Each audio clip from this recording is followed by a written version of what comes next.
Hey guys, what's up everyone? Welcome back to the channel. This is Shivam Dwivedi and you are watching Prodex अड्डा।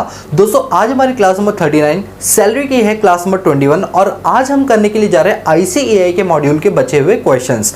ये आज की second और last video है, मतलब make sure कि आपने हमारी इससे पहले वाली वीडियो देखी सो दैट आपको स्टार्टिंग के जो तीन क्वेश्चंस कराए थे वो क्लियर हो गए होंगे ICAI के मॉड्यूल से। अब जो बचे हुए क्वेश्चन है ICAI के मॉड्यूल के वो आज हम कंप्लीट कर लेंगे, ठीक है। तो बिना टाइम को वेस्ट किए हुए स्टार्ट करते हैं। तो चलिए आज की क्लास का जो फोर्थ क्वेश्चन है, क्योंकि तीन क्वेश्चन हम ऑलरेडी कर चुके हैं, फोर्थ क्वेश्चन आज से करेंगे। 4, 5, 6, 7 जो बचे हैं वो आज हम करेंगे, ठीक है। तो चलिए आज की क्लास का क्वेश्चन नंबर 4 आप सभी लोग की स्क्रीन के ऊपर ये रहा। देखिए इस क्वेश्चन को ध्यान से पढ़िए। इसमें लिखा हुआ है मिस्टर बालाजी एम्प्लॉयड है एज अ प्रोडक्शन मैनेजर, ठीक है। मिस्टर बालाजी कौन है? एक प्रोडक्शन मैनेजर है जो कि बीटा लिमिटेड में काम करते हैं। आगे लिखा हुआ है उन्होंने अपनी कुछ इंफॉर्मेशन दी है 31/3/2024 से रिलेटेड। उन्होंने कहा बेसिक पे जो है वो 31 अक्टूबर 2023 तक 50,000 रुपये प्रति माह थी और उसके बाद उनकी जो बेसिक पे है वो बढ़कर हो जाती है 60,000 और वो भी कब से? 1 नवंबर 2023 से। सुना आप लोगों ने? पहले इनकी जो बेसिक पे थी वो थी 50,000 पर मंथ। इसके बाद ये बेसिक पे नवंबर से बढ़ के हो जाती है 60,000 रुपये प्रति माह। इसके लिखा हुआ है salary is due and paid on the last day of every month. Due पहले दिन होती है बट पेमेंट अगले महीने होती है पहले दिन में, ठीक है। इसका मतलब हमें इससे कोई फर्क नहीं पड़ता because salary is due basis और receipt basis whichever is earlier. तो ड्यू पहले हो रहा है तो हम टैक्स कर देंगे इसे। इसके बाद सेकंड पॉइंट है DNS allowance eight the rate 40% of basic salary. जो भी बेसिक सैलरी होगी पूरे साल की उसका 40% डीएनएस अलाउंस होगा। बट यहाँ पर ये मेंशन नहीं है कि फॉर्मिंग पार्ट कितना है या परसेंटेज इन टर्म्स कितना है। तो इसका मतलब इस क्वेश्चन में कोई भी फॉर्मिंग पार्ट नहीं है। पूरा का पूरा जो डीएनएस अलाउंस है वो नॉर्मल है। ये रिटायरमेंट बेनिफिट में काम नहीं आएगा। इसका थर्ड पॉइंट है bonus is equal to the 1 month of salary. जो बोनस होगा वो 1 महीने की सैलरी के बराबर होगा और जो वो सैलरी हमें लेनी है पेड इन अक्टूबर 2023। जो अक्टूबर 2023 में जो हमारा बेसिक पे और डीएनएस अलाउंस का 40% जो भी होगा वो हम यहाँ पर कंसीडर करेंगे एज अ बोनस। तो वे लिखा है bonus is equal to the 1 month salary paid in October 2023 on the basic salary plus DNS allowance applicable for that month. October के मंथ का ही बेसिक पे और डीएनएस अलाउंस लेंगे। फिर फोर्थ पॉइंट में लिखा है contribution of employer to recognise provident fund on account of employ at the rate 60% of basic salary. Basic salary का 16% जो है वो किसने एम्प्लॉय किया है? किसने कंट्रीब्यूट किया है? एम्प्लॉय ने कंट्रीब्यूट किया है। किसके? Recognise provident fund of employee के, ठीक है। इसके बाद अगले पॉइंट में हमें बोला हुआ है point number 5 professional tax paid ₹2500 of which 2000 was paid by the employer. 2,500 का प्रोफेशनल टैक्स एम्प्लॉय ने पे किया जिसमें 2,000 रुपए एम्प्लॉयर ने दिए। तो ऑब्वियसली बात है पहले सैलरी में ऐड होगा बाद में इसकी डिडक्शन मिलेगी सेक्शन 16 क्लॉज 3 में। फिर लिखा हुआ है facility of laptop and computer was provided to Balaji for both official and personal use. ठीक है भाई, बालाजी कंप्यूटर ने क्या कर रखा है? अपने एम्प्लॉय को लैपटॉप और कंप्यूटर की सुविधा दी हुई है और लिखा हुआ है जो लैपटॉप की कॉस्ट है वो 45,000 रुपीज और जो कंप्यूटर की कॉस्ट है वो 35,000 रुपीज है जिसको कंपनी ने 1/12/2023 में एक्वायर किया था। फिर लिखा हुआ है motor car owned by the employee जिसकी क्यूबिक कैपेसिटी 1.6 लीटर है, मतलब 1.6 लीटर से ज्यादा एक्सीड लिखा हुआ है, ठीक है। और provided to the employee from 1/11/2023 यानी 1 नवंबर 2023 को ये सुविधाएं दी गई हैं और meant for official and personal use, मतलब ऑफिशियल और पर्सनल दोनों यूज के लिए है। And repair and running and maintenance expenses 45,000 from 1/11/2023 to 31/3/2024 were fully met by the employer. The motor car was self driven by the employee. ठीक है भाई, ये सब जब हम क्वेश्चन करेंगे तो इसको डिटेल में पढ़ेंगे। अभी जस्ट एक रफली रीडिंग लेते हैं। फिर आगे लिखा है लीव ट्रैवल कंसेशन के रिगार्डिंग सारी बातें बोली गई। अब लास्ट टाइम पर आ जाओ। लास्ट टाइम में लिखा है कंप्यूट करना आपको salary income chargeable to tax in the hands of mister Balaji for the assessment year 24-25 यानी प्रीवियस ईयर 23-24 होने वाला इस केस में। और एज्यूम करने की वो एक्सरसाइज कर रहा है ऑप्टिंग आउट शिफ्टिंग आउट, मतलब कि वो अपने डिफॉल्ट टैक्स रिजिम से बाहर निकलना चाहता है और बाहर निकलने के लिए सेक्शन यूज होता है that is section 115 BAC clause 1A। बोलो क्लियर है? ये सर बिल्कुल क्लियर है। इसके बाद चलिए बस अब क्वेश्चन को हम सॉल्व करते हैं, ठीक है। 1 बाय 1 करके हम इसमें अपने पास केसेस लेते चलेंगे और इसे सॉल्व करते हुए चलेंगे, ठीक है। आओ इसका सोल्यूशन आप सभी लोग प्लीज यहां पर देखेंगे। तो यहां पर हम करने वाले अपने पास इसका सॉल्यूशन, ठीक है। सॉल्यूशन में क्या लिखेंगे? Calculation of net salary of mister Balaji, ठीक है। मिस्टर बालाजी की हम क्या निकाल रहे हैं? सैलरी निकाल रहे हैं फॉर द प्रीवियस ईयर 23 23-24 में हम ये सारी कैलकुलेशन अपने पास करने के लिए जा रहे हैं। चलिए भाई 23-24 की कैलकुलेशन है, अब करते हैं। सबसे पहले इसमें क्या दे रखा है हमको, बेसिक पे दे रखा है, ये लीजिए भाई बेसिक पे। और जो बेसिक पे है वो चेंज हुआ था। सबसे पहले 1 अप्रैल से लेकर अक्टूबर तक इसको जो बेसिक पे मिला है वो 50,000 मिला है। अब जरा अप्रैल से लेकर अक्टूबर तक मंथ काउंट करो, तो अप्रैल, मई, जून, जुलाई, अगस्त, सितंबर, अक्टूबर, ये कितने हो गए 6 मंथ। और पूरा अक्टूबर है, यानी पूरे 6 के 6 महीने इसको सैलरी अलग मिली है, 6 महीने की सैलरी अलग मिली है।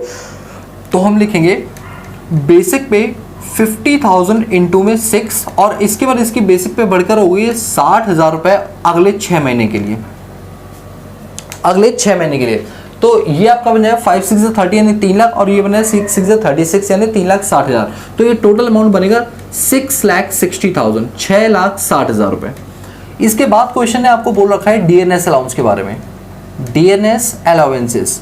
और डीएनएस अलाउंस को लेकर जो बात बोली गई है वो ये बोली गई है कि जितना भी बेसिक पे होगा उसका 40%, पॉइंट नंबर 2 में देखिए, पॉइंट नंबर 2 में लिखा है बेसिक पे का 40% कहलाएगा डीएनएस अलाउंस। तो हमारा बेसिक पे जो है वो है 6,60,000 रुपीज, और हम इसका निकालेंगे क्या 40%। तो देखते हैं ये 40% कितना आएगा।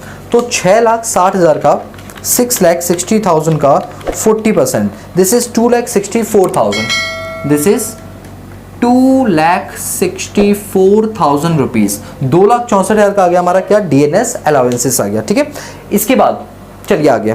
फिर आपको दे रखा है अपने पास bonus is equal to the 1 month salary. Bonus जो वो 1 महीने की सैलरी के बराबर है, और जो बोनस हमको लेना है वो अक्टूबर मंथ की सैलरी लेनी है। तो चलिए, अब आप अच्छे से जानते हैं कि अक्टूबर मंथ में हमारी सैलरी बढ़ी नहीं थी। अक्टूबर मंथ में कितनी थी 50,000। तो आप जानते हैं इन्होंने बोला है कि बोनस जो है वो बेसिक पे और डीएनएस अलाउंस, तो उस महीने का डीएनएस अलाउंस कितना आएगा, इसका 40% जो कि होगा 20,000। भाई डीएनएस अलाउंस बेसिक पे का 20% था ना, तो इसका 40%, तो 5 4 20, यानी टोटल बोनस आ गया हमारे पास 70,000 रुपए। कई बच्चे तो बोनस को लेकर ही इतना कंफ्यूज होते हैं, इतना कॉम्प्लिकेशंस कर देते हैं, ऐसा लगता है बोनस में ही सब कुछ फंसा पड़ा है। ठीक है, जबकि बोनस बहुत सिंपल है। इसके बाद आगे दे रखा है आपको कि एम्प्लॉयर ने कंट्रीब्यूट किया रिकॉग्नाइज प्रोविडेंट फंड में 16% ऑफ बेसिक सैलरी, जबकि हम अच्छे से जानते हैं कि रिकॉग्नाइज प्रोविडेंट फंड के अंदर एम्प्लॉयर का कंट्रीब्यूशन 12% से अगर ज्यादा होता है तो वो सैलरी का पार्ट मान लिया जाता है और सैलरी में ऐड कर लिया जाता है। बट यदि कंट्रीब्यूशन एम्प्लॉयर की साइड से 12% तक होता है या उससे कम, तो वो एग्जम्प्ट हो जाता है। तो आप मुझे बताइए, यहां पर बेसिक सैलरी के अलावा यहां पर 12% के ऊपर कितना परसेंट है, 4%, मतलब टोटल 16 था, 16 में से 12 एग्जम्प्ट है, तो बचा कितना 4। ये 4% आपका टैक्सेबल हो जाएगा। तो हम यहां पर लिखेंगे contribution by employer in recognise provident fund. चलिए अब आप बताओ कितना एग्जम्प्ट है, 12% तक एग्जम्प्ट है। तो पहले एक काम करते हैं, इस क्वेश्चन में लिखा हुआ था कि 16% of basic salary, 16% of basic salary, इसका मतलब कितना कंट्रीब्यूट किया होगा, 16% ऑफ बेसिक सैलरी। और बेसिक सैलरी कितना है 6,60,000, कितना है बताइए 6,60,000। इसका मतलब कंट्रीब्यूट कितना किया होगा, तो चलो हम निकालते हैं 6,60,000 का 16%, 6,60,000 का 16%, दिस इज 1,05,600, 1,05,600। इसमें से हम एग्जम्प्ट कर देंगे, कितना 12% ऑफ सैलरी। और हम अच्छे से जानते हैं कि रिकॉग्नाइज प्रोविडेंट फंड में सैलरी का मतलब होता है बेसिक पे, डीए का फॉर्मिंग और कमीशन परसेंटेज में। अगर आप देखेंगे तो यहां पर बेसिक पे तो आपको दे रखा है, बट डीए का फॉर्मिंग गिवन ही नहीं है, इसका मतलब डी का फॉर्मिंग है नहीं। कमीशन परसेंटेज में क्या कमीशन ही नहीं दे रखा है, तो इसका मतलब सिर्फ बेसिक पे लेंगे हम अपने पास। तो 12% ऑफ बेसिक पे कितना रहेगा बताइए, बेसिक पे कितना है 6,60,000, तो 6,60,000 का 12%, ये आपका रहेगा 79,200। तो इतना पार्ट आपका एग्जम्प्ट है, बचा हुआ पार्ट आपका क्या हो जाएगा, टैक्सेबल हो जाएगा, दैट इज रुपीज 26,400, 26,400 रुपए हमारा क्या हो जाएगा, टैक्सेबल हो जाएगा। बोलो बात समझ आई। यानी कि जितना कंट्रीब्यूट किया उसमें से 12% तक तो एग्जम्प्ट होता है, उसके ऊपर जो होता है वो क्या होता है, टैक्सेबल होता है। तो हमने उसके ऊपर की कैलकुलेशन अपने पास कर दी। ठीक है, इसके बाद हम अगले पॉइंट पर आते हैं। अगले पॉइंट के अंदर आप प्लीज नोटिस करिए, एक मिनट में पेज पर लट लूं। हाँ, अगले पॉइंट में प्रोफेशनल टैक्स दे रखा है 2,500 रुपए का, जिसमें 2,000 रुपए एम्प्लॉयर ने पे किया। तो ठीक है भाई, एम्प्लॉयर ने जो पे किया वो तो सैलरी का पार्ट बनेगा ना, तो 2,000 पार्ट बन जाएगा हमारा। तो हम लिखेंगे क्या चीज, professional tax, professional tax paid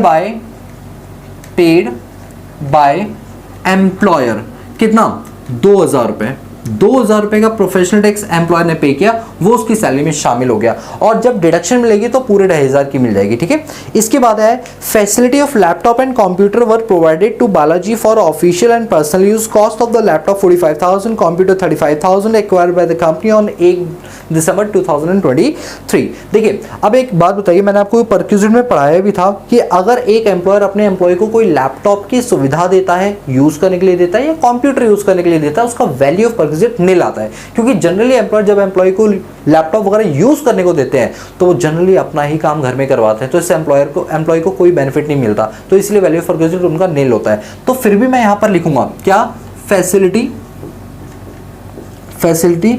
of laptop and computer, क्योंकि ये पूरा का पूरा ऑफिशियल यूज है, थोड़ा बहुत पर्सनल यूज भी है, तो भी ये पार्ट क्या रहेगा हमारा, नील आ जाएगा, मतलब इस पर कोई हमारा वैल्यू ऑफ परक्यूजिट ट्रीट नहीं किया जाएगा, बिकॉज ये पूरा का पूरा ऑफिशियल होता है और वैसे भी हमने इसको पढ़ा हुआ था अपने पास परक्यूजिट्स में, याद है आपको। चलिए आगे, इसके बाद लिखा हुआ है मोटर कार की सुविधा एक एम्प्लॉयर ने दी है, बिल्कुल सही है, अगर मोटर कार की सुविधा एम्प्लॉयर दे रहा है, आगे पढ़िए, जिसकी इंजन क्यूबिक कैपेसिटी सीसी कितना है, 1.6 लीटर से ज्यादा या 1600 सीसी से ज्यादा है। ठीक है भाई, और लिखा हुआ है एम्प्लॉय को कब दिया है, नवंबर में।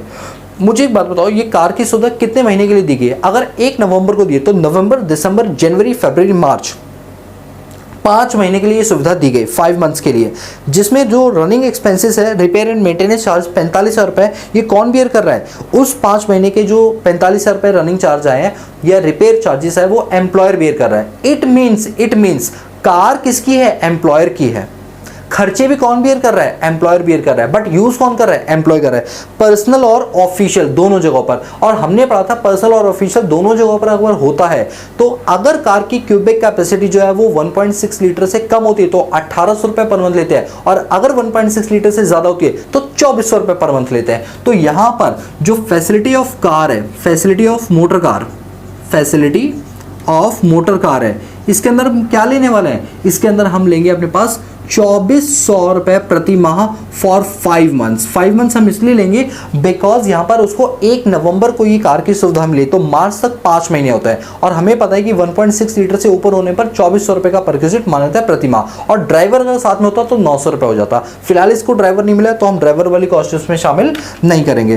तो 2,400 इंटू में 5, this is 12,000, this comes 12,000 rupees. ठीक है, ये आ गया आपका 12,000। इसके बाद आगे आपको दे रखा है leave travel concession given to the employee and his wife. Last to last class में हमने एलटीसी पढ़ा था और हमने ये जाना था कि एलटीसी जो होता है वो सेक्शन 10 सबसेक्शन 15 के अंदर एग्जाम्प्ट होता है। यदि एलटीसी एम्प्लॉय को मिल रहा है, उसकी स्पाउस को मिल रहा है, उसके 2 बच्चों को मिल रहा है, उसके पेरेंट्स डिपेंडेंट जो है उनको मिल रहा है, और ब्रदर सिस्टर को अगर एलटीसी मिल रहा है वो भी 4 कैलेंडर ईयर में से 2 बार अगर एलटीसी मिल रहा है तो वो पूरा क्या हो जाता है, एग्जाम्प्ट हो जाता है। बल्कि हमने ये तक पढ़ा था कि अगर वो प्लेन से जाता है तो इकोनॉमी क्लास तक का फेयर माफ होता है। ठीक है, एक बार आप पढ़ते हैं। क्वेश्चन में कह रहा है कि लीव ट्रैवल कंसेशन जो एम्प्लॉय को दिया जा रहा है उसकी वाइफ के लिए और 3 बच्चों के लिए, जिसमें एक डॉटर है जिसकी 7 साल है और ट्विंस है 3 साल के। ठीक है, तो देखिए ट्विंस जो है ना वो 2 कंसीडर नहीं बल्कि 1 ही कंसीडर किए जाएंगे, तो इसका मतलब वो 3 बच्चे भी एग्जाम्प्ट है 2 होने के बावजूद भी, क्योंकि सेकंड अटेम्प्ट में 2 बच्चे हुए हैं इस वजह से, तो ये भी एग्जाम्प्ट है। साफ साफ क्लैरिफिकेशन थी इसको लेकर। फिर लिखा हुआ है cost of air ticket, economy की क्लास की जो टिकट है, कॉस्ट ऑफ टिकट वो कितनी है, 45,000 रुपए फॉर एडल्ट, और एम्प्लॉय ने रिम्बर्स कितना किया है, 30,000 रुपए। दोस्तों इस पॉइंट को ना एक बार दोबारा पढ़ो ताकि और ज्यादा आपको क्लियरिटी मिले। इस पॉइंट में लिखा हुआ है कि leave travel concession given to employee, his wife and 3 children's.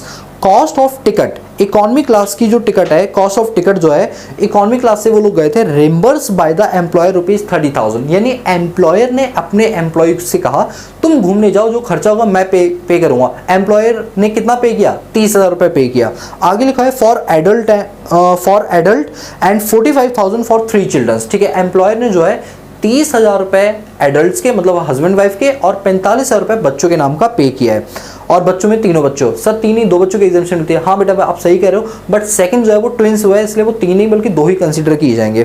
फिर आगे लिखा हुआ है Balaji is eligible for availing exemption this year to the extent it is permissible in law. ठीक है भाई, बालाजी को एग्जाम्पशन वगैरह मिलेगी जो भी लॉ में लिखी होगी। तो देखिए लीव ट्रैवल कंसेशन मैं यहाँ पर लिखूंगा, लीव ट्रैवल कंसेशन। अच्छा, आपको एक बात पता है कि लीव ट्रैवल कंसेशन में अगर एम्प्लॉयर ने एम्प्लॉय को रिम्बर्समेंट किया एयर टिकट के लिए तो कितना माफ होता है? इकोनॉमी क्लास की टिकट। और वो लोग गए भी किसने? इकोनॉमी क्लास से गए। अरे जब इकोनॉमी क्लास का जो खर्चा है उतना ही माफ है तो पूरा पूरा माफ तो हो गया, तो ये पूरा का पूरा क्या हो जाएगा? एग्जम्प्ट हो जाएगा अंडर सेक्शन 10 सबसेक्शन 15। तो यहाँ पर क्या लिख देंगे? ये पूरा पूरा क्या आपका एग्जम्प्ट है, ये पूरा का पूरा क्या आपका एग्जम्प्ट है। वैसे चाहो तो यहाँ ना लिख के नीचे वर्किंग नोट में भी इस चीज को एक्सप्लेन कर सकते हो। आगे लिखा हुआ है अब आपको कंप्यूट करना है इनकम रेट ऑफ सैलरी। लो भाई, हो गया हमारे पास। इन सबको ऐड करेंगे तो हमारे पास क्या रहेगा? सर हमारे पास आ रहेगा ग्रॉस सैलरी। क्या रहेगा बताइए? Gross salary. कितना आ जाएगा? जरा टोटल करते हैं, कितना आएगा इस चीज को जरा टोटल करते हैं। तो 6,60,000 plus 2,64,000, 2,64,000 plus 70,000 plus 26,400 plus 2,000 plus 12,000, ये आ गया आपका 10,34,400। एक बार देखते हैं। अच्छा, ये वाला जो है 6,50,000 बता रहा है। 7 3 10 2 12। मुझे ऐसा लग रहा है बेसिक पे में थोड़ी दिक्कत की हम लोगों ने। बेसिक पे जो है ना वो हमारा गलत हो गया है। हाँ, बेसिक पे में एक प्रॉब्लम हुई है। वैसे ठीक है ब्रो, क्लियर है। तो ये हमारा आ गया 6,60,000 plus 2,64,000 plus 70,000 plus 26,400 plus 2,000 plus 12,000, तो ये आ गया 10,34,400। 10,34,400 this is the gross salary. Minus करेंगे standard deduction under section 16 clause 1A, that is ₹50,000। Standard deduction कितनी मिलेगी आपको? 50,000 रुपए की मिल जाएगी।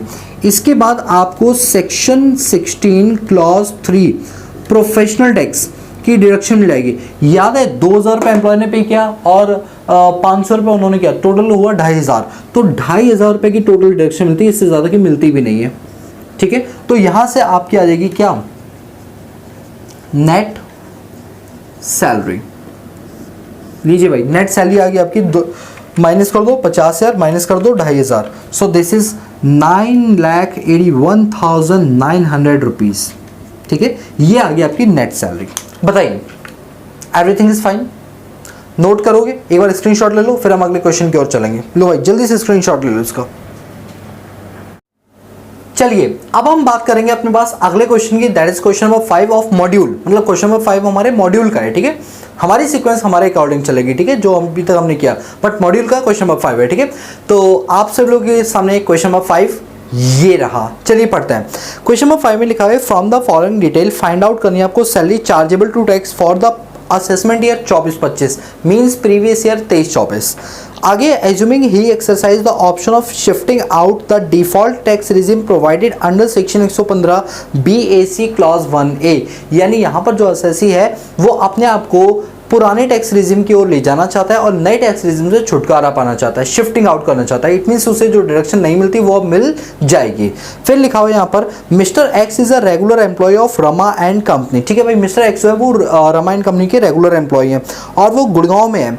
ही was appointed on 1/1/2023 in the scale 20,000/1,000 30,000। देखिए इसका मतलब ये होता है कि जो 20,000 का बेसिक पे है हर साल सैलरी 1,000 बढ़ेगी और जब 30,000 हो जाएगी तो ये सैलरी फिर से बढ़नी शुरू हो जाएगी। तो इससे बोलते हैं पे स्केल। और ये पे स्केल कब से बढ़ेगी? 1/1/2023। मतलब अगर 1/1/2023 को पे स्केल बढ़ा है तो अगली बार 1/1/2024 को बढ़ेगा। सैलरी जो बढ़ेगी वो 1/1/2024 को, फिर उसके अगले साल 1/1/2025 को सैलरी बढ़ेगी। आगे दिया हुआ है he paid 10% DNS allowance and bonus equivalent to the 1 month pay. Bonus जो है वो 1 महीने का निकाला जाएगा और लिखा हुआ है वो भी कौन से महीने का? मार्च के महीने का। फिर लिखा हुआ है he contribute 15% of his pay and DA toward recognise provident fund. ठीक है, 15% इसने अपने DA का और बेसिक पे का रिकॉग्नाइज प्रोविडेंट फंड में कंट्रीब्यूट किया है। And the company contribute the same, और कंपनी ने भी सेम कंट्रीब्यूट किया है। DNS allowance form the part two पे रिटायरमेंट बेनिफिट। DA जो है वो पूरा का पूरा फॉर्मिंग पार्ट है, 100% फॉर्मिंग पार्ट है।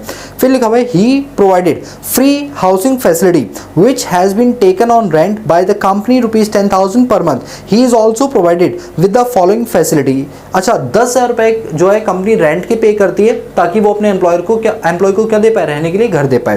फिर कुछ पॉइंट है। पॉइंट नंबर 1, एम्प्लॉय ने एम्प्लॉय को फैसिलिटी दी लैपटॉप की जिसकी कीमत 50,000 रुपए। सेकंड है, एम्प्लॉय ने रिम्बर्स किया medical treatment bill of his brother, employee के भाई का मेडिकल ट्रीटमेंट हुआ होगा जिसका रिम्बर्समेंट एम्प्लॉयर के द्वारा किया जा रहा है 25,000 रुपए देकर, और जो भाई था वो उसके एम्प्लॉय के ऊपर डिपेंडेंट था, मतलब अपने बड़े भाई पर डिपेंडेंट था।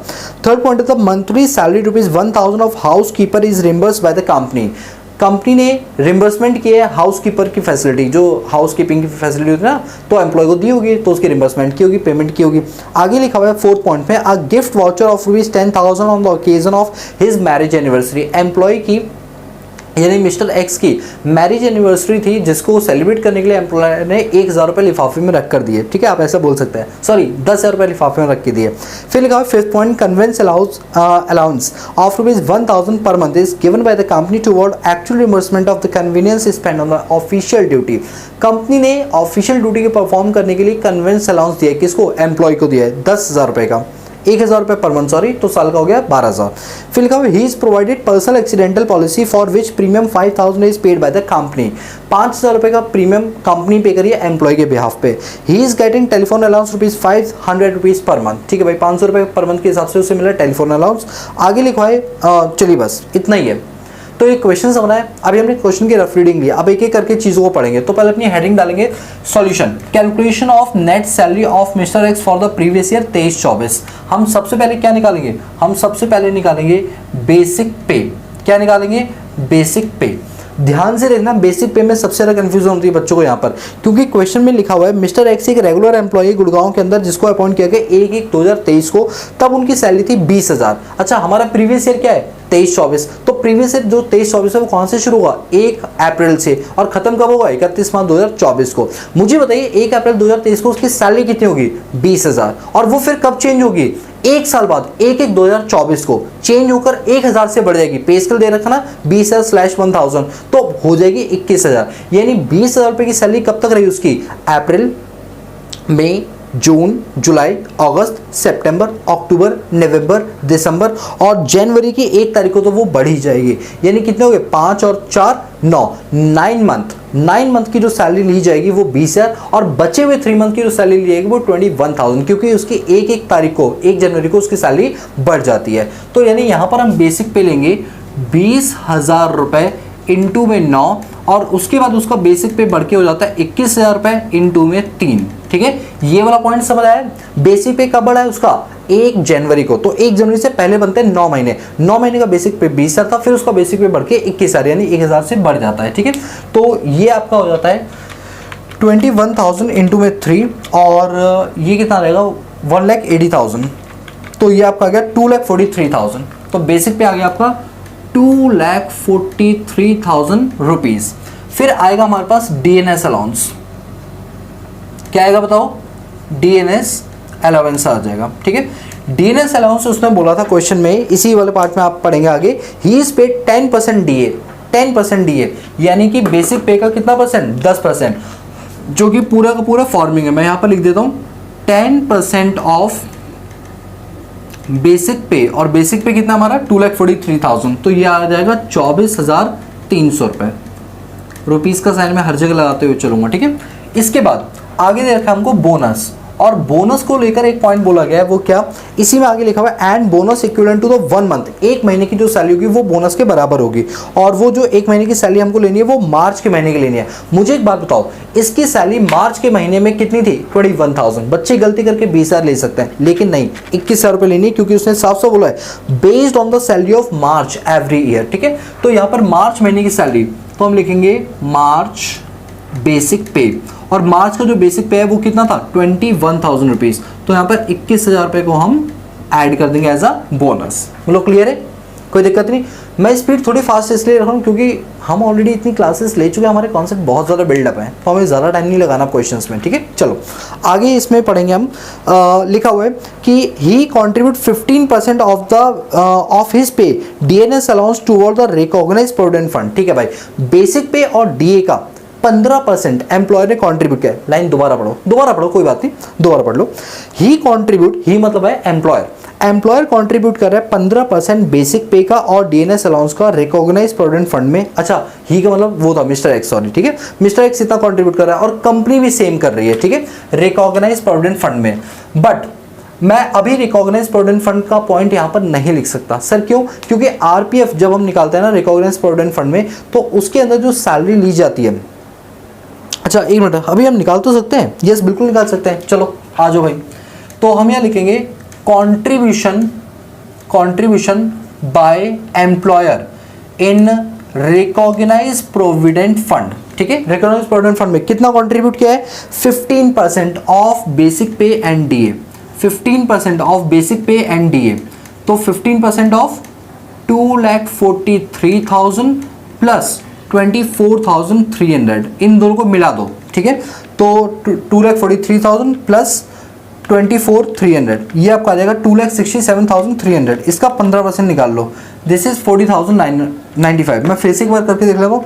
2,43,000 प्लस 2,40,000 ये आ गया, और इसका 15%, दिस इज 40,000, दिस इज 40,095, ठीक है। इसमें से हम एग्जम्प्ट करेंगे, एग्जम्प्ट अप टू कितना परसेंट बताओ?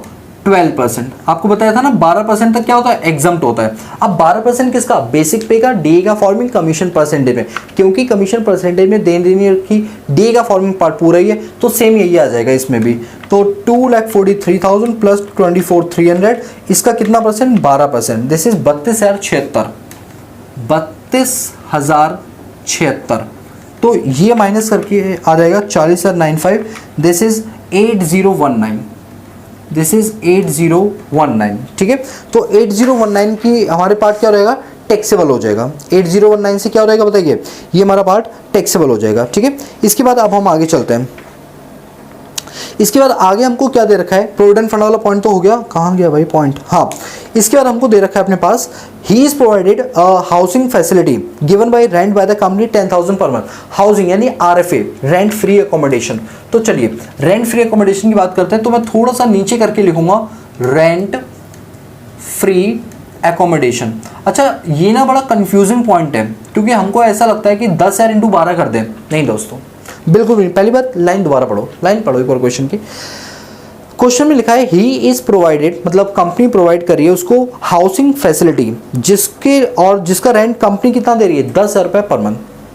कोई भी एक नॉर्मल इंसान होगा तो वो 10,000 इंटू 12 करके 1,20,000 को टैक्स कर देगा, लेकिन नहीं, हमने आरएफए में पढ़ा था कि पॉपुलेशन वाइज होता है, और जब पॉपुलेशन गिवन नहीं होती तो 15% लेते हैं ऑफ सैलरी, है ना।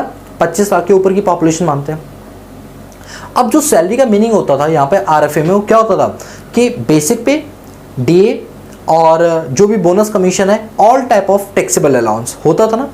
All type of taxable allowance होने की वजह से मैं अभी इस पॉइंट को छोड़ूंगा, क्योंकि पहले मैं देख लूंगा सारे टैक्सेबल अलाउंस मैंने लिख लिए। जब मैं लिख लूंगा उसके बाद ही उसकी कैलकुलेशन करो, तो आरएफए के पॉइंट को मैं भी पेंडिंग में डालूंगा। बट हाँ, इतना मैं लिख देता हूँ, आरएफए को लेकर मैं यहाँ पर लिखूंगा क्या? 15% ऑफ सैलरी। और salary means what? Salary means all type of taxable allowances, सारे के सारे। अभी फिलहाल मुझे टैक्सेबल अलाउंस जो दिख रहे हैं वो है 2,43,000, 24,300 और आपका 21,000। और ये नहीं दोस्तों, ये टैक्सेबल अलाउंस नहीं, ये अलाउंस नहीं है, ये सुविधा है। ये अलाउंस नहीं है, ये क्या है बताइए? ये सुविधा है। कभी गलती से मत जोड़ देना कि all type of taxable salary, no, taxable allowance का बोला है, ये आरपीएफ फैसिलिटी है, अलाउंस नहीं है, ठीक है। आगे पढ़ते हैं, क्योंकि अभी मैं इसको पेंडिंग छोड़ूंगा, हो सकता है और कोई टैक्सेबल अलाउंस आ जाए, तो फिलहाल के लिए पेंडिंग छोड़ते हैं। पेंडिंग मतलब अभी कराएंगे यार, अभी 1-2 मिनट बाद, ठीक है। फिर लिखा हुआ है फैसिलिटी ऑफ लैपटॉप। भाई लैपटॉप की फैसिलिटी जो दी गई वो फुल्ली एग्जाम्प्ट है, क्योंकि ऑफिशियल पर्पस के लिए फुल्ली एग्जाम्प्ट होगी। इसके लिखा हुआ है, बट मैं यहाँ पर लिख देता हूँ facility of laptop, facility of laptop. Laptop की जो फैसिलिटी दी गई है, दिस इज टोटली एग्जाम्प्ट। यहाँ पर मैं ब्रैकेट में करके लिख देता हूँ एग्जाम्प्ट, ये वाला पार्ट हमारा एग्जाम्प्ट है। इसके बाद आगे लिखा हुआ है कंपनी रिम्बर्स करिए medical treatment bill of his brother 25,000 who is dependent on him. देखिए कंपनी की रिम्बर्समेंट हो रही है 25,000 रुपए की, कि उसका भाई जो था वो हॉस्पिटल में एडमिट था। अब मेरी बात को जरा ध्यान से सुनिए। नो डाउट हमने पढ़ा था कि मेडिकल के अंदर रिम्बर्समेंट अगर होती है तो फुल्ली एग्जाम्प्ट होती है, बट याद रहे अच्छा ब्रदर जो है वो फैमिली की डेफिनेशन में आता है, तो वैसे तो एग्जाम्प्ट होना चाहिए, बट ये टैक्सेबल होगा। मेडिकल फैसिलिटी जो एम्प्लॉयर के द्वारा रिम्बर्स की जा रही है, रिम्बर्समेंट, ये पूरा पूरा टैक्सेबल होगा। सर ऐसा क्यों, कितना रुपए ये बताइए? 25,000 रुपये। ये इसलिए टैक्सेबल होगा दोस्तों बिकॉज यहाँ पर जो सुविधा दी जा रही है, ना तो ये एम्प्लॉयर का अपना हॉस्पिटल है, ना ये अप्रूव्ड हॉस्पिटल है, ना ही ये गवर्नमेंट हॉस्पिटल है ना, क्योंकि इन जगहों पर अगर सुविधा मिलती है तो एग्जम्प्ट होता है, तो रिम्बर्समेंट एग्जम्प्ट होता है। बट इसने तो कोई मेंशन नहीं किया, तो हम तो यही मानेंगे भैया कोई प्राइवेट क्लिनिक रहा होगा, इस वजह से ये टैक्सेबल हो गया। आप कारण समझ पाए कि किन कारणों की वजह से टैक्सेबल होगा? ठीक है, चलो आगे। फिर आपको दे रखा है 10,000 rupees salary, sorry the month salary ₹1,000 house keeper is reimburse bye the company. भाई हाउस कीपर की सुविधा हमने कभी भी ये नहीं पढ़ा था, ये एग्जाम्प्ट होती है, ये टैक्सेबल होती है। तो हम लिखेंगे facility of house keeper, facility of house keeper कितनी बताइए? This is 1,000 rupees per month, 1,000 rupees per month. तो साल की कितनी होगी? 12,000। ईयर की कितनी होगी बताइए? 12,000। ठीक है, आगे चले। इसके बाद आपको दे रखा है 4th point, a gift voucher of ₹10,000 on the occasion of his marriage anniversary.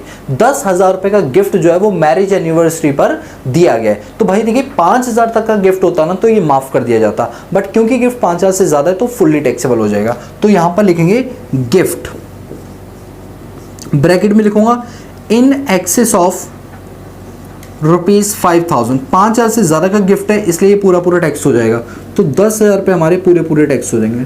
10,000 is fully taxable. आगे पढ़िए, इसका लिखा है convince allowance 1,000 rupees per month is given by the company toward the actual reimbursement of the conveyance is spend for official duty. देखिए convince allowance official duty के लिए दिया है, दैट इज फुल्ली एग्जाम, क्योंकि ऑफिशियल पर्पस के लिए जो दिया जाता है वो फुल्ली एग्जाम है। हाँ पर्सनल पर्पस होता तो सेविंग हम टैक्सेबल कर लेते, तो यहाँ पर हम लिखेंगे कन्वेंस अलाउंस, लिखेंगे जरूर कन्वेंस अलाउंस, और यहां लिखेंगे एग्जाम्प्ट, बिकॉज ये पूरी तरीके से ऑफिशियल है तो सारा का सारा एग्जाम्प्ट है। Nothing will be taxable and nothing will be treated as a salary. फिर आगे दे रखा हुआ है कि he is provided personal accidental policy for which premium of 5,000 is paid by the company. तो देखिए अगर एक पर्सनल एक्सीडेंटल पॉलिसी एम्प्लॉयर अपने एम्प्लॉय की ले रहा है तो ये पूरी की पूरी माफ होती है, कोई टैक्सेबल वाला पार्ट नहीं होता। तो यहां पर लिखूंगा प्रीमियम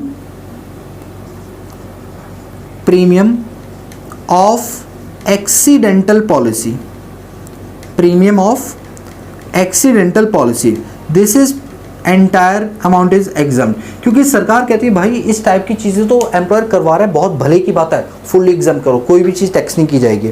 फिर लिखा हुआ है आपके पास he is getting telephone allowance 500 rupees per month. दोस्तों मुझे पता है बहुत से बच्चे ये कहेंगे सर आपने हमें लास्ट टू लास्ट क्लास में पढ़ाया था कि टेलीफोन की जो फैसिलिटी होती है वो फुल्ली एग्जाम होती है। बिल्कुल सही कहा, तो सर ये वाला पार्ट एग्जाम होना चाहिए। नहीं दोस्तों, ये पार्ट टैक्सेबल होगा। पूछो क्यों? क्योंकि मैंने बोला था टेलीफोन की फैसिलिटी अगर रेजिडेंस पर दी गई है एम्प्लॉय के तो वो एग्जाम्प्ट है, बट यहां पर अलाउंस दिया गया है। देखा, फंस गए ना आप लोग। भाई अगर सुविधा दी होती है टेलीफोन की तो एग्जाम्प्ट होता, बट अलाउंस पैसा दिया है तो ये टैक्सेबल हो जाएगा। कितना?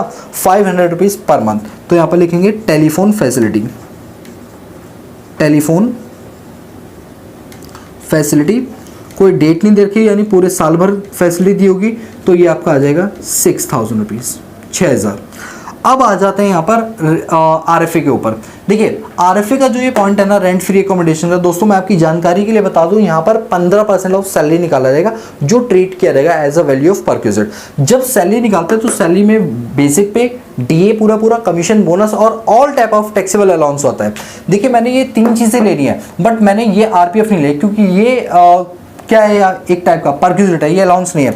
ये भी एक टाइप का परक्यूजिट है, ये भी परक्यूजिट है, ये भी हाउसकीपर परक्यूजिट है, गिफ्ट भी एक ये गिफ्ट क्या है, एक अलाउंसेस है। लेकिन क्या होता है कि ये 5,000 तक एग्जाम्प्ट होता है, इस वजह से मैं इसको अपनी कैलकुलेशन में शामिल नहीं करूंगा। लेकिन यस, टेलीफोन की जो सुविधा है 6,000 रुपए की, इसको मैं शामिल करूंगा क्योंकि ये एक तरह का टैक्सेबल अलाउंस है। ये जो 6,000 रुपए है ना, ये एक तरह का क्या माना गया है, टैक्सेबल अलाउंस माना गया है। बोलो क्लियर है?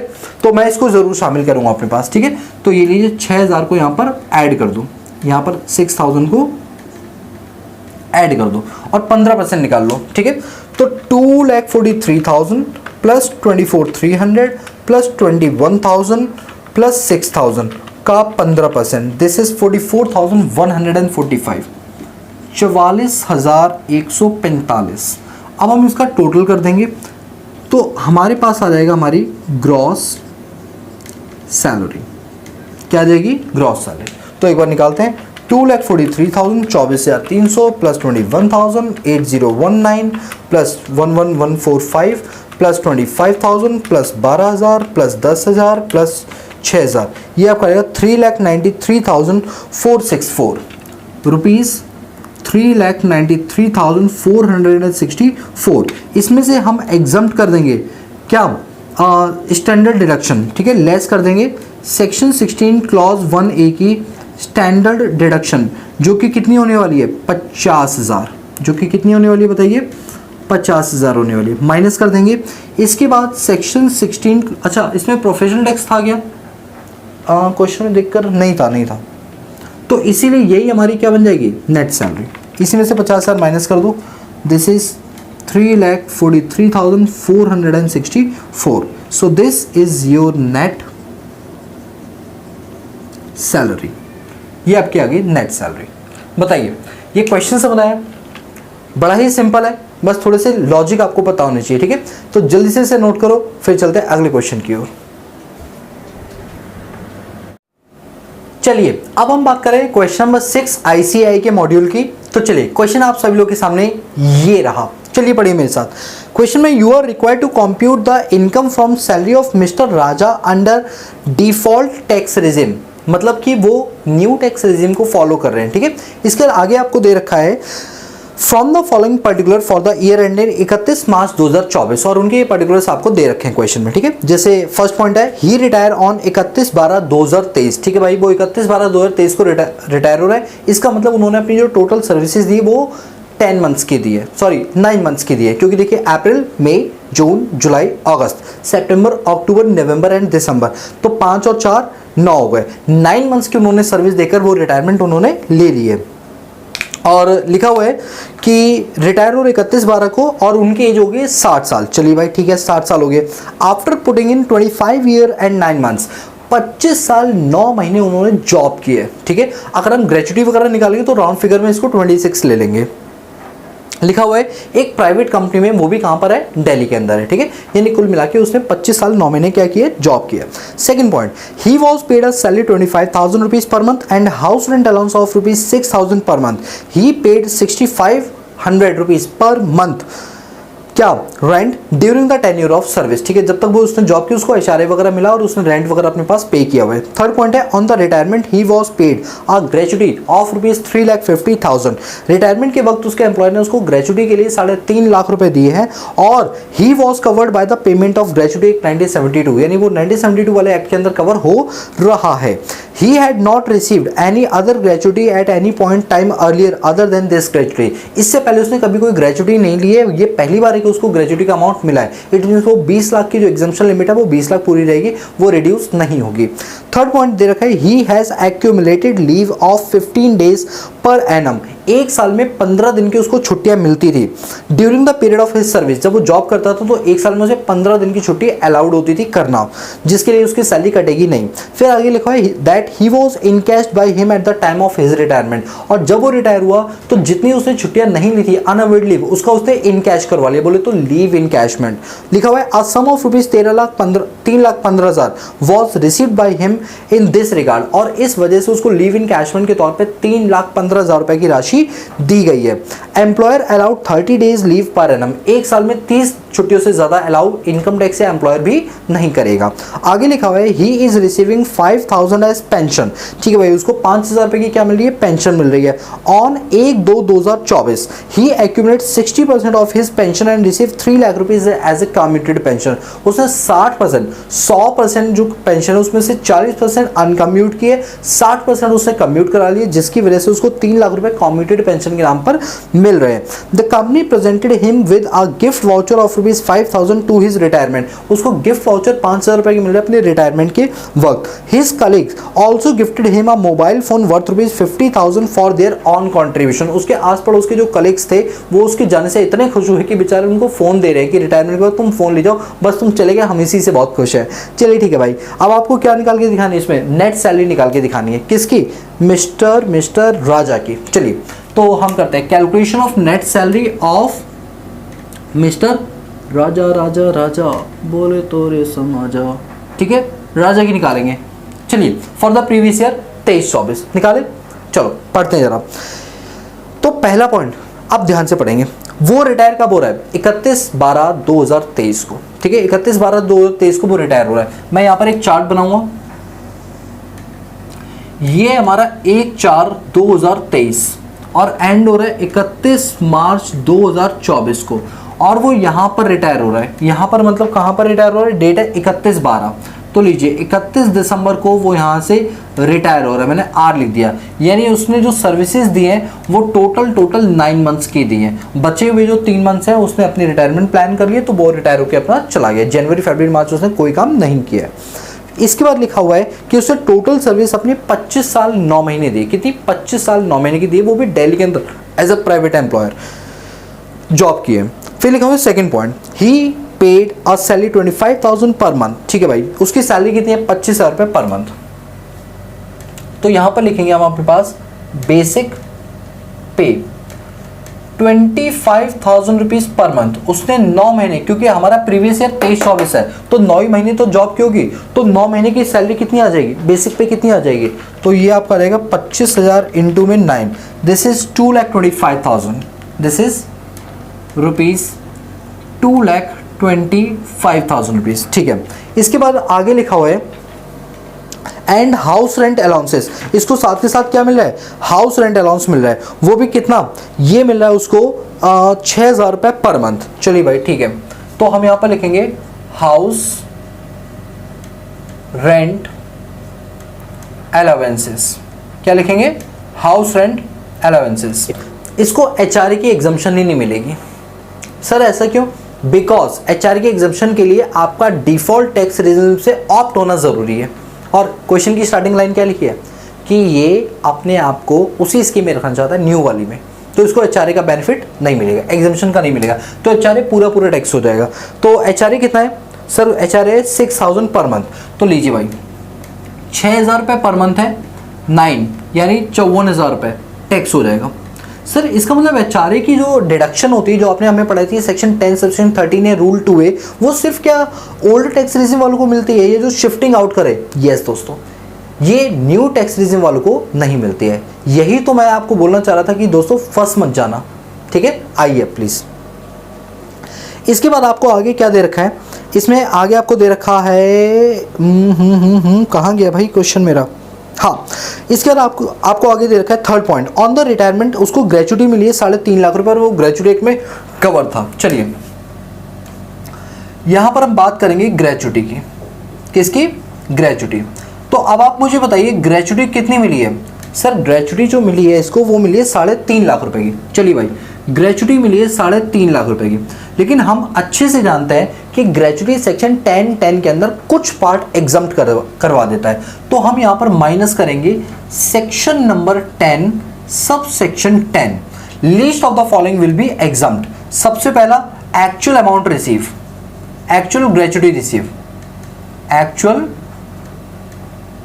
ग्रेचुटी रिसीव कितना? 3.5 लाख, या तो ये पूरा माफ हो जाएगा। या दूसरा क्या था आपका? अभी क्योंकि क्वेश्चन में लिखा भी है कि ग्रेचुटी एक्ट में कवर्ड होता है, तो 15/26 यही लिखा हुआ है ना, एक बार चेक कर लो। हाँ, he had not received any gratuity, ठीक है, ये ग्रेचुटी एक्ट में कवर्ड भी होता है, ठीक है, ये भी लिखा हुआ है। तो इसका मतलब 15/26 इंटू में क्या? अरे नहीं, पहले तो 20 लाख आएगा ना, मैक्सिमम कितना मिलेगा? 20 लाख की स्टैट्यूटरी लिमिट है। इसके बाद आएगा 15/26 इंटू में salary. Here salary means basic पे एंड डीए, डीए पूरा पूरा लेंगे, कोई फॉर्मिंग वॉर्मिंग कुछ नहीं है। अब पहले तो क्वेश्चन में डीए ही नहीं है, सिर्फ बेसिक पे है, तो सिर्फ बेसिक पे लेंगे। कितना? 1 महीने का। दोस्तों गलती मत कर देना, कभी आप ये उठा के लिख दो 2,25,000, नो, 1 महीने का लेंगे। इनटू में number of completed year of service और पार्ट देयर ऑफ। इस क्वेश्चन में दे रखा था 25 साल 9 महीने, राउंड फिगर करके 26 साल कर देंगे। कितना? 26 ईयर। चलो भाई करेंगे, क्योंकि 6 महीने से ऊपर है ना, तो 26 साल बन जाएगा। तो 15 डिवाइडेड बाई 26 इंटू में 25,000 इंटू में 26, सो दिस इज 3,75,000। कितना? 3,75,000। ये लीजिए। अब आप मुझे एक बात बताओ, इस वाले क्वेश्चन के अंदर, अच्छा और कोई इन्फॉर्मेशन ग्रेचुटी के रिगार्डिंग तो नहीं दे रखी थी ना? ग्रेचुटी के रिगार्डिंग कुछ भी नहीं दे रखा।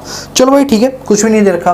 तो अब बताओ लीस्ट ऑफ द फॉलोइंग कितना होगा? सर एक तो था एक्चुअल अमाउंट रिसीव 3.5, 20 लाख और 3,75,000, सबसे कम क्या है? 3.5। तो इतने की आपको एग्जाम्पशन मिल जाएगी सेक्शन 10(10) के अंदर। अरे भाई ये तो 3.5 लाख मिला और पूरा पूरा एग्जाम्प्ट हो गया, तो nothing will be taxable under the heads of gratuity. Gratuity में पूरा का पूरा एग्जाम्प्ट हो गया। पहली बार ऐसा क्वेश्चन किया कि पूरा पूरा ग्रेचुटी एग्जाम्प्ट हो गया, कोई पार्ट हमारा टैक्स नहीं हुआ। बोलो समझ रहा है? बोलो समझ रहा है? इसीलिए बेसिक कॉन्सेप्ट क्लियर होना बहुत ज़्यादा ज़रूरी है, ठीक है? टेंशन मत लो, इस वीडियो के बाद रिविजनरी सीरीज लेकर आया हूँ पूरी, मतलब 1 से 1.5 घंटे के अंदर पूरा सारे चैप्टर रिवाइज करा दिया। अगर आप उसको भी ढंग से पढ़ लो ना, सारे कॉन्सेप्ट रिकॉल हो जाएंगे अच्छे से, ठीक है? चलिए आगे। इसके बाद आपको क्वेश्चन में और क्या दे रखा है? क्वेश्चन में लिखा हुआ है ग्रेचुटी वाला पॉइंट है 4th point, he had accumulated leave of 15 days per annum during the period of his services, और उसने इनकैश करवा लिया और 3,15,000 रुपये से लीव इनकैशमेंट के मिले हैं। चलो भाई लीव इनकैशमेंट का पॉइंट करते हैं। तो अब आ गया हमारा लीव इन कैशमेंट। उसे लीव इन कैशमेंट के कितने रुपए मिल रहे हैं? 3,15,000 रुपये। इसमें से कुछ हम एग्जाम्प्ट कर देंगे, लेस करेंगे एग्जाम्प्ट। कितना एग्जाम्प्ट करेंगे? तो under section 10 sub section 10AA leave इन कैशमेंट का ये एग्जाम्पशन का सेक्शन होता है, ठीक है? और कितना करेंगे? Least of the following. तो पहला क्या था आपका? Actual amount receive. पहला क्या था आपको बताइए?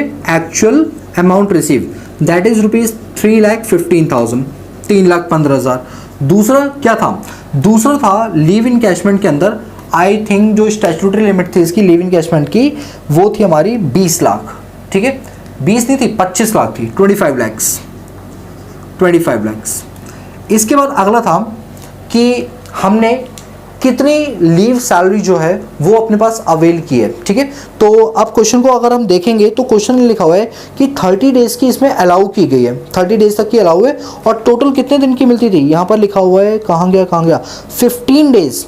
He has accumulated leave of 15 days per annum, ठीक है भाई? 15 दिन, साल में 15 दिन की अगर वो छुट्टी करता है तो उसके कोई भी पैसे उसके नहीं काटे जाएंगे। चलिए भाई ठीक है, एक बार क्वेश्चन को, इस वाले पॉइंट को दोबारा पढ़ लेते हैं, ठीक है? कोई भी सैलरी उसकी नहीं काटी जाएगी, ठीक है? तो आपको याद है इसका 3rd पॉइंट क्या होता था? 3rd पॉइंट होता था 10 मंथ सैलरी, और salary means average salary of 10 month. याद आ रहा है? ये सर हमें याद आ रहा है, ये लीजिए। तो हम यहाँ लेंगे 10 मंथ इंटू में एवरेज सैलरी ऑफ 10 मंथ्स, ठीक है? तो पहले हम एवरेज सैलरी निकालते हैं 10 मंथ्स की, ठीक है? अगर हम एवरेज सैलरी यहाँ पर 10 मंथ की निकालेंगे तो पिछले 10 महीने से मेरे हिसाब से सैलरी में तो कोई चेंज ही नहीं आया है। अगर हम देखें तो सैलरी तो हमारी एज इट इज है, सैलरी में कोई चेंज नहीं है। तो अगर मैं 25,000 इंटू 10 करूँ, डिवाइड बाई 10 करूँ, तो आंसर तो 25 ही आना है। तो 10 इंटू में 25,000, तो ये आपका आ गया 2.5 लाख। कितना आ गया? 2,50,000 आ गया। इसके बाद अगला पॉइंट क्या आ गया? अगला पॉइंट आएगा earn leave salary. Earn leave salary, earn leave salary आपको बतानी है कि वो कितनी है जो उसने कमाई है, या फिर आप बोल सकते हैं cash equivalent of leave credit salary, ठीक है? तो इसको कैसे निकालते हैं, जरा बात को सुनिए ध्यान से। पहले आप मुझे एक बात बताइए कि उसे 1 साल में कितनी छुट्टी मिलती थी? सर उसको 1 साल के अंदर 15 छुट्टियां मिलती थी। उसने जॉब कितने साल किया? उसने जॉब किया 25 साल 9 महीने। उसने जॉब कितना किया? अरे यार क्वेश्चन ना बार बार इधर उधर हो जाता है। उसने जॉब किया 25 साल 9 महीने। अरे भाई 25 साल 9 महीने जो उसने जॉब की, इसमें राउंड फिगर नहीं होती, इसमें 25 साल ही मानी जाती है। इसका मतलब उसको जो छुट्टियां दी गई, लीव गिवन, कितनी छुट्टियां दी गई सर? 15 दिन की छुट्टी एक साल में। उसने जॉब की है 25 साल, तो 25 सालों में जो उसको छुट्टियां दी गई होगी 25 इंटू में 15, दिस इज 375। 375 डेज की छुट्टियां उसे दी गई हैं। क्या उसने कोई छुट्टी ली है? Availed leave. क्या उसने अपने कार्यकाल के दौरान कोई छुट्टी ली? क्वेश्चन ने कोई इन्फॉर्मेशन नहीं दी, इसका मतलब कोई छुट्टी नहीं ली। तो उसके पास अभी 375 दिन की छुट्टियां बची हुई हैं, क्योंकि उसने बीच में कोई छुट्टियां नहीं ली है। बताइए कोई छुट्टी उसने नहीं ली है। अब 375 दिन की छुट्टी उसके पास क्या है? मतलब हम कह सकते हैं अनअवेल्ड लीव। ठीक है, अवेल्ड, एक मिनट, अवेल्ड लीव हो गया, तो ये आपका आ गया लीव डेज। इतने दिन की छुट्टियां फ्री फंड की पड़ी हैं। अगर मैं इसको डिवाइड कर दूं 30 से, क्यों? 30 डेज इन अ ईयर, तो मंथ नहीं आ जाएंगे। 375 डिवाइडेड बाय आप 30 कर दीजिए, ये आपका आ जाएगा 12.5। कितना आ जाएगा ये आपका? 12.5। अच्छा, 375 और 15 इंटू, एक मिनट, 15 इंटू 25 आपका ये आ गया 375। इसके बाद 375, हाँ ठीक है, सही है, बिल्कुल सही कह रहे हैं, 12.5 आ गया। मंथ के हिसाब से देखें तो ये आपका निकल के आएगा 12.5 मंथ। अब जो ये था ना आपका कहाँ गया? अर्न लीव सैलरी इंटू में किससे करते हैं? इंटू सैलरी से करते हैं। अर्न लीव सैलरी इंटू में सैलरी, ये जो हमने निकाला ना, this is called earn leave monthly salary. ये मंथ है, इतने महीने की छुट्टियां उसे फ्री फंड में दी जाएंगी। और सैलरी मीन्स व्हाट? सैलरी कितनी है उसकी? 25,000। सैलरी कितनी है? 25,000। तो हम इसी को मल्टीप्लाई कर देंगे 25,000 से, तो हमारे पास ये वाला पॉइंट आ जाएगा। ठीक है, मैं यहाँ पर लिखता हूँ इक्वल टू में करके, तो this is multiply 25,000, this is 3,12,500। 3,12,500। बताइए, यहाँ पर लिख भी देता हूँ 3,12,500। अब बताइए सबसे लोअर क्या है? 3,15, 25 लाख, 2.5 लाख, या फिर 3,12,500। तो देखा जाए तो सबसे लोअर जो है इसके अंदर वो कितना आ रहा है? ये आ रहा है 3,12,500, सबसे कम। तो ये वाला पार्ट हमारा एग्जाम्प्ट हो जाएगा, 3,12,500 ये एग्जाम्प्ट हो जाएगा। और 3,15,000 इसमें से माइनस कर देंगे, जो 2,500 बचे ये हमारे टैक्स हो जाएंगे एज अ लीव सैलरी के नाम से। बोलिए, लीव सैलरी के नाम से कितना टैक्स हो जाएगा? ये हो जाएगा हमारा 25,000। ठीक है, तो 3,15,000। अच्छा, थोड़ा सा मैं एक बार कैलकुलेशन, अरे रुको भाई, यहां पर ना एक चीज ये सही कर लो। 3,15 थोड़ी, 3,15 तो है, 3,15,000 तो है, बट सबसे कम तो 2.5 लाख है ना। मैं ये वाला पॉइंट भूल गया था, 2.5 लाख। तो 3,15,000 माइनस सबसे कम है 2.5 लाख, तो 65,000 हमारा टैक्स हो जाएगा। टैक्स मतलब सैलरी में ऐड हो जाएगा। टैक्स मतलब ये नहीं कि टैक्स तुरंत हो जाएगा, बस ये कि सैलरी में ऐड हो जाएगा। ठीक है, तो लिव इन कैशमेंट वाला पॉइंट्स हो रहा है। ऑलरेडी हम क्वेश्चंस कर चुके हैं, तो फुल फ्लेज क्वेश्चंस कर रहे हैं। ठीक है, इसके बाद आगे क्या दे रखा है? कम्यूटेड पेंशन का पॉइंट है कि उसको रिसीव हो रहा है 5,000 रुपये पेंशन के रूप में ऑन 1/2/2024 को, और वो कम्यूट कर रहा है 60% ऑफ हिज पेंशन। ठीक है भाई, अब देखिए कम्यूटेड पेंशन की बात करते हैं। अब मेरे पास यहाँ पर स्पेस की थोड़ी सी कमी पड़ गई। अच्छा, कम्यूटेड पेंशन के बाद और कुछ तो है नहीं, चलो मैं वर्किंग नोट यहाँ पर बना लेता हूँ। ठीक है, यहाँ पर बना लूँगा। तो कम्यूटेड पेंशन, वैसे वर्किंग नोट अगर मैं यहाँ भी बनाऊँगा, लो ये स्पेस तो हम बना देंगे, हम तो इंडियन लोग हैं, जुगाड़ू लोग हैं, कर ही लेंगे काम। इनटू में 25,000, तो ये आ जाएगा 3,12,500। ये लीजिए, अब स्पेस हमारे पास बन गया। अब क्या करना है हमें करना है कम्यूटेड अनकम्यूटेड। तो देखिए, पहले मैं आपको यहाँ पर लिखता हूँ कम्यूटेड पेंशन, कम्यूटेड नहीं अनकम्यूटेड लिखता हूँ पहले। अनकम्यूटेड पेंशन, हमको पता है अनकम्यूटेड पेंशन हमारा पूरा क्या होता है? टैक्स होता है। तो एक काम करता है ना, अनकम्यूटेड पेंशन ऊपर लिख देते हैं, तो हमारे पास स्पेस बच जाएगा। ये जो छोटी सी जगह बची ना, यहाँ लिख देते हैं क्या? Uncommuted pension, uncommuted pension. Space को यूटिलाइज करना कोई हम इंडियन से सीखे। ठीक है, छोटी सी जगह भी रेल में होती तो हम जगह बना लेते, ये तो फिर भी एक क्वेश्चन है जो मिटा के ले दे के इधर उधर हो जाएगा। ठीक है, चलिए अब देखिए ये जो अनकमिटेड पेंशन है, ध्यान से सुनो, उसकी रिटायरमेंट कब हो रही है? सर रिटायरमेंट हो रही है 31 दिसंबर को, यानी 3 महीने। उसने अपनी कम्यूट कब कराई है? सर कम्यूट कराई है 1 फरवरी को। कब कराई है? 1 फरवरी, यानी जनवरी मंथ में तो पूरे 5000 मिले होंगे ना उसे। यस, यानी जनवरी मंथ में तो उसको पूरा 5000 मिला होगा, प्लस उसके बाद फरवरी में उसने 60% कम्यूट करा लिया, यानी 40% अनकम्यूट है। तो 5000 का 40% आया 2000 रुपए की पेंशन अब बन गई फॉर 2 मंथ्स। तो ये होगा 4 और 5 9।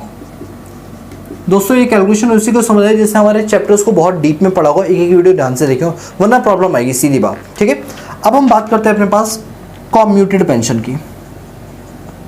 कम्यूटेड पेंशन, अच्छा क्वेश्चन में प्लीज देखकर बताओ इसको कम्यूटेड पेंशन कितनी मिली है? सर कम्यूटेड पेंशन मिली है इसको 3 लाख रुपए। कितने रुपए? 3 लाख।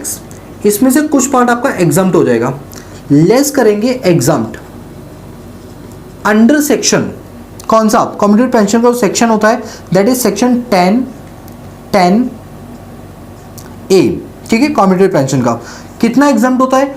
अगर उसे ग्रेचुइटी मिल रही है, हाँ मिल रही है, कितना? तो 1/3 ऑफ 100% कम्यूटेड पेंशन। चलो भाई 1/3 ऑफ 100%, अगर 3 लाख 60% को रिप्रेजेंट कर रहा है तो बताइए 3 लाख अगर 60% को रिप्रेजेंट कर रहा है तो 100% आ जाएगा 5 लाख।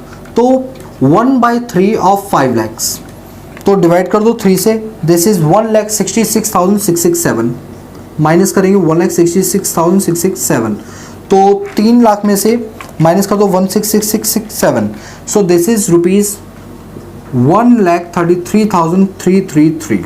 ये हमारा आ गया टैक्सेबल कम्यूटेड पेंशन। बोलो यहाँ तक का पॉइंट क्लियर है? ये सर बिल्कुल क्लियर है। इसके बाद आगे पढ़ो, कंपनी ने गिफ्ट वाउचर दिए 5,000 रुपए के रिटायरमेंट के बाद, तो भैया गिफ्ट वाउचर जो 5,000 तक के हैं वो पूरे क्या हो जाएंगे? हमारे एग्जाम्प्ट हो जाएंगे। उसके बाद मोबाइल फोन दिए कलेक्स ने, भाई कलेक्स ने मोबाइल फोन दिए, इससे हमें क्या फर्क पड़ता है? एम्प्लॉयर ने थोड़ी दिया है, कलेक्ट ने दिया है, क्या ये सैलरी का पार्ट बनेगा? नहीं बनेगा। ठीक है, तो इस तरीके से हम यहाँ पर निकालेंगे अपने पास ग्रॉस सैलरी। लीजिए ग्रॉस सैलरी निकालेंगे, और जब हम ग्रॉस सैलरी अपने पास निकालेंगे तो इन सब का क्या कर देंगे हम? टोटल। चलो टोटल करते हैं, 2,25,000 प्लस 54,000 प्लस 9,000 प्लस 65,000 प्लस 1,33,333, तो ये आपका आ जाएगा 4,86,333। कितना? रुपीज 4,86,333। इसमें से हम माइनस करेंगे सेक्शन 16 क्लॉज 1A की स्टैंडर्ड डिडक्शन जो कि 50,000 होती है। माइनस करने के बाद 4,36,333 रुपए आए, जिसको बोलते हैं नेट सैलरी। क्या बोलते हैं? Net salary. 4,36,333 is our net salary. Question बहुत ही पेचीदा था, बहुत मजेदार था, अगर आप लोगों ने ध्यान से किया होगा तो कोई दिक्कत नहीं आएगी। ठीक है, नोट करिए फिर आगे चलें। चलिए दोस्तों क्वेश्चन नंबर 7 पर आते हैं। क्वेश्चन नंबर 7 आप सभी लोग की स्क्रीन के ऊपर ये रहा, पढ़िए जरा।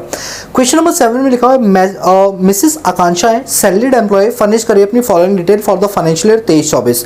बेसिक पे 6,20,000, डीएनएस अलाउंस 4,20,000, कमीशन 75,000 रुपए।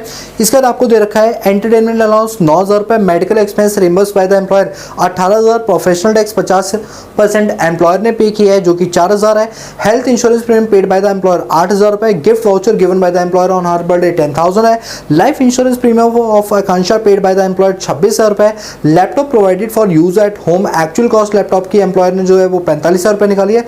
Children of the assessee are also using the laptop at home, चलो ठीक है, एम्प्लॉय के बच्चे भी उसका यूज करें, उससे कोई मतलब नहीं है। Employer company on Maruti Suzuki Swift car which was provided to the assessee both for official and personal use, driver was also provided. Engine की क्यूबिक कैपेसिटी 1.6 लीटर से ज्यादा है और सारे एक्सपेंसेस एम्प्लॉयर बेयर कर रहा है। एनुअल क्रेडिट कार्ड फीस जो एम्प्लॉयर पे कर रहा है वो है 7,000 रुपए, जिस क्रेडिट कार्ड का यूज वो ऑफिशियल पर्पस के लिए एक्सक्लूसिवली लेकर आ रहा है। ठीक है, और उसकी डिटेल जो है वो अवेलेबल नहीं है। आपको बताना you are required to compute the income chargeable under the heads of salary for the assessment year 24-25 if she pays tax under default tax regime, ठीक है। अगर वो डिफॉल्ट टैक्स रिजिम के अंदर टैक्स पे करिए तो बताइए उसका टैक्स लायबिलिटी वगैरह किस तरीके से निकाला जाएगा। बोलो क्लियर है? अब सुनो मेरी बात, इसके अंदर ना कैलकुलेशन वाली चीज़ बिल्कुल भी नहीं है। अगर हम सच बोले तो इसमें कैलकुलेशन वाली चीज़ है ही नहीं, ठीक है। तो अब एक काम करते हैं, इसका रेडीमेड आंसर भी मैं आपको दिखा देता हूँ, ठीक है। प्लीज आंसर देखिए। आप आंसर में देखिए, सबसे पहले आपको दे रखा है बेसिक सैलरी 6,20,000 रुपए की, क्वेश्चन में गिवन था। डीएनएस अलाउंस 4,20,000 का गिवन था। फिर आपको कमीशन 75,000 रुपए का गिवन था, वो हमने लिख लिया। एंटरटेनमेंट अलाउंस 9,000 का गिवन था, पूरा पूरा लिख दिया। फिर देखिए जो मेडिकल एक्सपेंसेस है ना, देखिए मेडिकल एक्सपेंसेस अगर रिम्बर्स किया जाता है एम्प्लॉयर के द्वारा तो ये फुल्ली टैक्सेबल होता है। सर ऐसा क्यों? क्योंकि आपने तो पढ़ा था मेडिकल एक्सपेंस रिम्बर्स करते टाइम एग्जम्प्ट होता है। बिल्कुल सही कहा दोस्तों, एग्जम्प्ट होता है यदि ये एम्प्लॉयर के अपने हॉस्पिटल से कराया जाता ट्रीटमेंट, या फिर ये किसी गवर्नमेंट हॉस्पिटल से कराते, अप्रूव्ड हॉस्पिटल से कराते, तो उस केस में ये एग्जाम्पल होता है। बट क्वेश्चन ने मेंशन नहीं किया, इट मींस ये प्राइवेट नर्सिंग होम में कहीं पर किया गया होगा, इस वजह से एम्प्लॉयर के द्वारा दिए गए 18,000 रुपए पूरे सैलरी में टैक्स कर दिए गए, ठीक है। अगला पार्ट, प्रोफेशनल टैक्स जो कि एम्प्लॉयर ने पे किया है वो पूरा हमने अपनी सैलरी के अंदर पार्ट कर लिया है। 2,000 रुपए एम्प्लॉयर ने पे किया, तो हम जानते हैं सेक्शन 15 के हिसाब से एम्प्लॉयर को कुछ भी देता है वो सब सैलरी का पार्ट बनता है, इस वजह से हमने 2,000 रुपए यहाँ पर ऐड कर लिए। फिर आपको दे रखा है हेल्थ इंश्योरेंस प्रीमियम 8,000 रुपए जो कि एम्प्लॉयर ने पे किया है, ये एग्जम्प्ट हो जाता है। आपको बताया भी था मेडिकल फैसिलिटी के अंदर यदि एम्प्लॉयर के द्वारा हेल्थ इंश्योरेंस प्रीमियम का अमाउंट पे किया जाता है तो वो फुल्ली एग्जम्प्ट होता है, मतलब वो सैलरी का पार्ट नहीं बनता, इसीलिए यहाँ पर नील लिखा हुआ है।